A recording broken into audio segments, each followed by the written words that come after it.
Okay, so I took you off of the view for me and I've put you on to the view of my computer. So if you go into Canvas and you go to modules and you click on modules, you see I've already done that.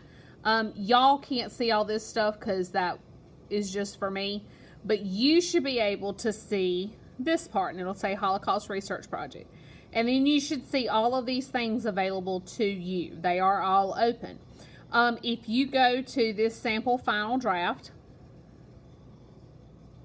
it'll take a minute to come up. You can choose to download it and save it to your computer in case you want to look at it at home and you don't have internet service or you don't have good internet service. If you do, be aware that you might have to alter the view so that the comments do come up. Otherwise, you can look at it in here. You see the comments. I'll zoom in on some of them. You notice that it says the information at the top here is to be typed into the paper as normal. Do not enter this into the header section. That would be your whole name part. You see the header at the top. It tells you about normal font, underlining your thesis, etc., etc. If you scroll on down, sorry, my phone was ringing. I hate telemarketers. If you scroll on down, you see that this comment at the bottom of the page is about MLA format and where to put the period after the in-text or parenthetical citations. It also tells you about how to create your parenthetical citation. Now, there's no excuse for not putting in parenthetical citations. Yes, I will fail you if you do not attempt it because I have given you blatant instructions.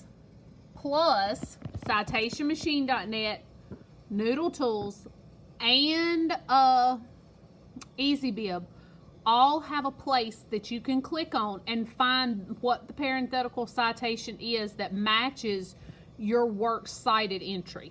Okay, so there's no excuse for you not having them in your paper. All right, you see mine right here. Okay, I'm gonna scroll down a little bit. Y'all, excuse me, I got a little frog in my throat. I hate this weather. You see some more right here. It explains why the citation's in the middle. Scroll on down. Now, you see here, this looks different. Jevick and Potter. Those are authors. If we scroll, now remember that, if we scroll all the way to the works cited, you see that Jevick and Potter are what is first before the first piece of punctuation. If you look here, you see the article title is what's first before the first piece of punctuation. That is what I tell you right here, that whatever is the first part of the entry is what is placed in the parentheses. Excuse me. So if we scroll back up, we see Navajo Code Talkers and the Unbreakable Code. Navajo Code Talkers and the Unbreakable Code. Native Words, Native Warriors. Native Words, Native Warriors. Rosenberg.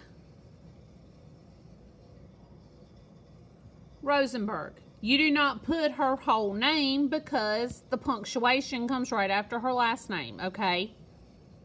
You do, however, put Potter on here, even though it's after this punctuation, because these are two separate people, and that's their last names, and you have to give credit to both of them, all right? Next up, we're going to look at citationmachine.net, as well as parenthetical citations that are available on citationmachine.net.